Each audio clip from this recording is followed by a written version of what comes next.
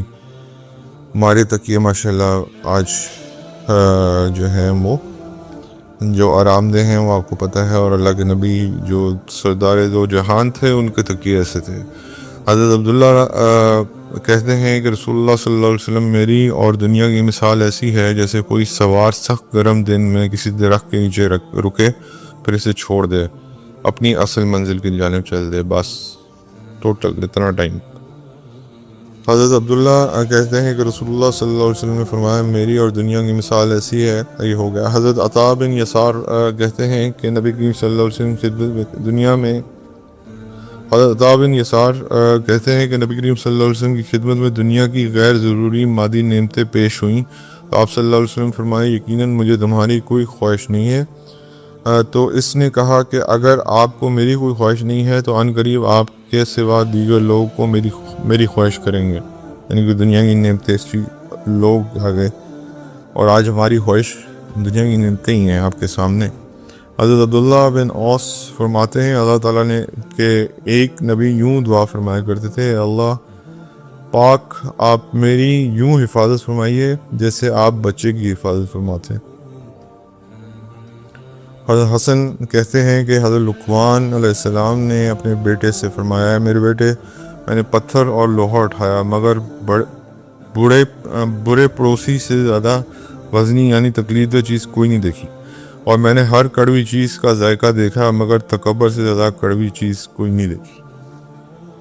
حضرت سیار کہتے ہیں حضرت لقمان علیہ السلام سے عرض کیا گیا کہ آپ کی حکمت اور دانائی کا حاصل کیا ہے؟ انہوں نے فرمایا میں نے اس چیز کا سوال نہیں کرتا جس کی مجھے حاجت نہ ہو اور ایسا کام نہیں کرتا جس کا کوئی فائدہ نہ ہو.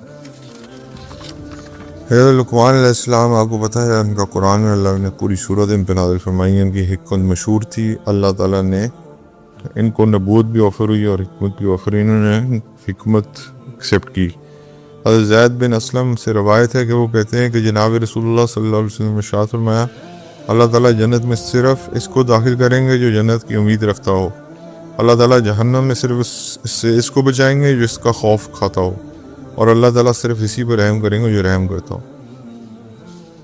حضرت سعد بن مسعود رضی اللہ تعالیٰ عنہ سے روایت ہے کہ وہ کہتے ہیں کہ جناب رسول اللہ صلی اللہ علیہ وسلم نے ارشاد فرمایا البتہ فقر مومن کو اس سے بڑھ کر زینت دیتا ہے جتنا کہ گھوڑے کی رخسار پر خوبصورت لگام. حضرت مخول رحیم اللہ سے روایت ہے کہ وہ کہتے ہیں کہ مجھے یہ بات پہنچی کہ جناب رسول اللہ صلی اللہ علیہ وسلم نے ارشاد فرمایا کوئی بندہ ایسا نہیں ہے جو 40 صبح خالص کر دے مگر یہ کہ حکمت کے چشمے سے اس کے دل اس کی زبان پر ظاہر ہو جاتے ہیں. یعنی کہ 40 دن بیسیکلی اللہ کے راستے میں اگر وہ خالصتاً بیٹھے تو اللہ تعالیٰ اس کے سامنے حکمت کے دروازے کھول دیتے ہیں. حضرت حسن سے روایت ہے کہ وہ کہتے ہیں کہ جناب رسول اللہ صلی اللہ علیہ وسلم نے ارشاد فرمایا تم اعمال میں اتنی مشقت برداشت کرو جتنی طاقت تم میں ہو، اس لیے تم میں سے کوئی یہ بات نہیں جانتا کہ اس کی اجل کا وقت کیا ہے. اجل موت تو کہتے ہیں. حضرت حسن سے روایت ہے کہ وہ کہتے ہیں کہ جناب رسول اللہ صلی اللہ علیہ وسلم نے ارشاد فرمایا بے شک اللہ تعالیٰ کسی بندے کا عمل قبول نہیں کرتے یہاں تک کہ اس سے راضی ہو جائیں.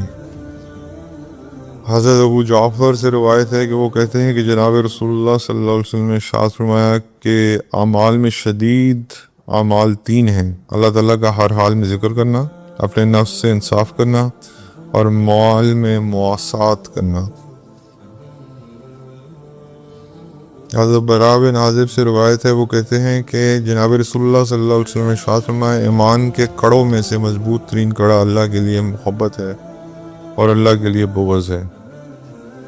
حضرت اما عائشہ رضی اللہ تعالیٰ عنہا سے روایت ہے کہ وہ کہتی ہیں کہ حضور صلی اللہ علیہ وسلم نے ارشاد فرمایا اے عائشہ تم چھوٹے چھوٹے اعمال گناہوں سے بھی اپنے آپ کو بچاؤ کیونکہ ان کے لیے بھی اللہ تعالیٰ کی طرف سے طلب کرنے والا ہوتا ہے. یعنی کہ چھوٹے گناہ جن کو ہم عام سمجھتے ہیں اللہ کے نبی ان سے بچنے کا تلقین فرما رہے ہیں. حضرت عبداللہ بن عمر رضی اللہ تعالیٰ عنہ کہتے ہیں کہ میں نے جناب نبی کریم صلی اللہ علیہ وسلم کو کہتے ہوئے سنا میری امت کے منافقین میں اکثر حضرت عبداللہ بن عمر رضی اللہ تعالیٰ عنہما کہتے ہیں کہ میں نے جناب نبی کریم صلی اللہ علیہ وسلم کو کہتے ہوئے سنا میری امت کے منافقین میں سے اکثر امت کے قرہ ہوں گے، یعنی کہ جو اللہ معاف فرمائے جی اللہ حفاظت فرمائے والی۔ حضرت محمد بن واصف فرماتے ہیں حضرت لقمان علیہ السلام نے اپنے بیٹے سے فرمایا کہ اے میرے بیٹے تو اللہ تعالیٰ سے ڈر تاکہ لوگ تجھے اس حالت میں نہ دیکھیں کہ تو بظاہر تو اللہ سے ڈرتا ہے اور تیرا دل گناہوں سے بھرا ہوا ہے۔ یہ جو ہمارا مسئلہ آج کل اصل میں وہ ہے۔ حضرت عبید بن عمیر کہتے ہیں کہ حضرت لقمان علیہ السلام نے اپنے بیٹے سے فرمایا کہ اے میرے بیٹے کوئی خون سے بھرا ہوا طاقتور آدمی تمہیں تعجب میں مبتلا نہ کرے، کیونکہ اللہ تعالیٰ کی طرف سے اس کے لیے ایک ایسا قاتل متعین ہے جو کبھی نہیں مرتا۔ حضرت حسن سے مروی ہے کہ حضرت داؤد علیہ السلام نے فرمایا میرے معبود برحق اگر میرے ہر بال کے دو زبانیں ہوتی تو دن اور رات آپ کی تسبیح میں مشغول ہوتی تو بھی آپ کی کسی ادنا سی نعمت کا شکر بجا لینے کا حق ادا نہ کر پاتی۔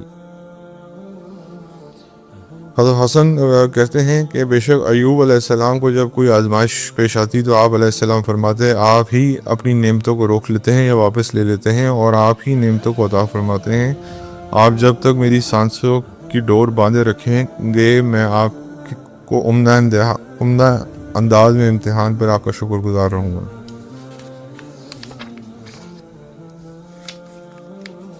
حضرت حسن کہتے ہیں کہ حضرت داؤد علیہ السلام نبی علیہ السلام فرمایا کرتے تھے کہ اللہ نہ تو مجھے ایسا مرض لاحق کیجیے جو مجھے بالکل بیکار کر دے، نہ ہی ایسی صحت عطا کیجیے جو مجھے حق سے غافل کر دے، بلکہ اعتدال والی کیفیت عطا فرمائیے۔ حضرت سلیمان بن عامر شیبانی کہتے ہیں کہ حضرت سلیمان علیہ السلام اور ان کی سلطنت کی شان و شوکت کو دیکھیے اور ان کی ایمانی حالت یہ تھی کہ انہوں نے تا حیات اللہ کے ڈر سے آسمان کی جانب سر نہیں اٹھا۔ حضرت ابن ابزی کہتے ہیں کہ حضرت داؤد علیہ السلام نے فرمایا بہترین امداد دین ہے پر چلنا سہولت ہو جانا ہے، دین پر چلنے کی سہولت ہو جانا ہے، یا پھر آپ علیہ السلام نے فرمایا بہترین امداد مالداری ہے تاکہ آپ لوگوں کی بھی امداد کر سکیں۔ حضرت عبد الرحمن ابن ابزی فرماتے ہیں کہ نبی داؤد علیہ السلام نے فرمایا کہ لوگوں کی مجلس میں بیوقوف شخص کا تقریر کرنا ایسا ہے جیسے کوئی شخص میت کے سرانے کھڑا ہو گیت گا رہا ہو۔ حضرت حسن فرماتے ہیں کہ نبی داؤد علیہ السلام فرماتے ہیں کہ اللہ تو نے مجھے ایسا مرض حضرت حسن فرماتے ہیں کہ حضرت داؤد علیہ السلام فرمایا کرتے تھے کہ اللہ نہ تو مجھے ایسا مرض لاحق کیجیے جو مجھے بالکل بیکار کر دے، نہ مجھے ایسی صحت عطا کیجیے جس سے مجھے حق سے غافل کر دے، مجھے اعتدال کی کیفیت عطا کیجیے۔ حضرت ابن ابزی کہتے ہیں کہ اللہ تعالیٰ کے نبی داؤد علیہ السلام فرمایا کرتے تھے، یہ فرمایا ایوب علیہ السلام لوگوں میں سب سے زیادہ بردبار تھے، سب سے زیادہ صبر کرنے والے تھے اور سب سے زیادہ اپنے غصے کو دبانے والے تھے۔ اللہ۔ حضرت خالد ربی کہتے ہیں کہ مجھے بتایا گیا ہے کہ اس زبور کی ابتدا جسے زبور داؤد کہتے ہیں اس جملے سے ہوتی ہے دانائی کی بنیاد رب ذوالجلال کا ڈر ہے۔ حضرت ابو عبداللہ جدلی کہتے ہیں کہ حضرت داؤد علیہ السلام نے تا حیات اپنا سر آسمان کی طرف نہ اٹھایا۔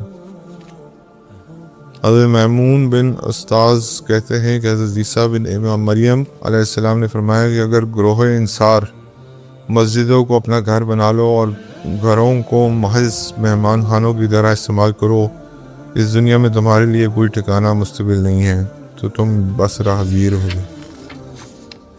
حضرت مجاہد کہتے ہیں کہ حضرت مریم علیہ السلام فرمایا کرتی تھی کہ جب عیسیٰ علیہ السلام اور میں تنہا ہوتے تو ہم باتیں کرتے تھے، اور جب کوئی انسان میری توجہ ان کی طرف سے ہٹا دیتا تو وہ میرے پیٹ میں تسبیح فرمانے لگتے تھے اور میں اسے سنتی تھی۔ حضرت خیثمہ کہتے ہیں کہ حضرت عیسیٰ علیہ السلام نے اپنے ساتھیوں میں سے ایک امیر آدمی سے فرمایا کہ اپنا مال صدقہ کر دو۔ اس آدمی نے اس بات کو ناپسند کیا تو حضرت عیسیٰ علیہ السلام نے فرمایا غنی لوگوں کا جنت میں داخلہ بہت مشکل ہوگا۔ حضرت شمر بن عطیہ کہتے ہیں کہ حضرت عیسیٰ ابن مریم علیہ السلام نے فرمایا جنگلی سبزی کھاؤ، سادہ پانی پیو اور سلامتی کے ساتھ دنیا سے رہائی پاؤ۔ حضرت معاویہ رضی اللہ تعالیٰ عنہ فرماتے ہیں کہ میں نے رسول اللہ صلی اللہ علیہ وسلم کو ارشاد فرماتے ہوئے سنا، جس شخص کے ساتھ اللہ تعالیٰ کا بھلائی کا ارادہ فرماتے ہیں اس کو دین کی سمجھ عطا فرمائے۔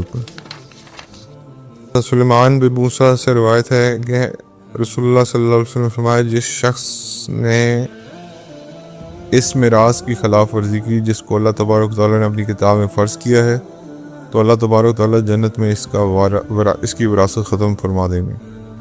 قاسم بن عبد الرحمن فرماتے ہیں کہ حضرت عبداللہ رضی اللہ تعالیٰ عنہ قرآن اور میراث کا علم حاصل کیا کرو کیونکہ وقت قریب ہے کہ آدمی اس کا علم کا محتاج ہو جائے گا جس کو وہ جانتا تھا، یا ایسی قوم میں رہ جائے گا جو اس کو نہیں جانتی۔ آج آپ دیکھ لیں میراث کا علم ہماری محتاج ہی ہیں جی، لوگوں یا علماء سے پوچھنا پڑتا ہے، خدا میں اس کا کوئی علم نہیں۔ شام سے روایت ہے کہ ان کے والد ماجد نے فرمایا کہ میں نے کسی کو حضرت عائشہ رضی اللہ تعالیٰ عنہ سے زیادہ میراث، فقہ اور شعر کا علم رکھنے والا نہیں پایا۔ حضرت صالح ابو الخلیل سے روایت ہے کہ حضرت موسیٰ رضی اللہ تعالیٰ عنہ نے فرمایا کہ اس آدمی کی مثال جو قرآن پڑھتا ہے اور میراث کا علم کو نہیں جانتا ایسی ہے جیسے کسی کے دو ہاتھ ہوں لیکن سات نہ ہوں۔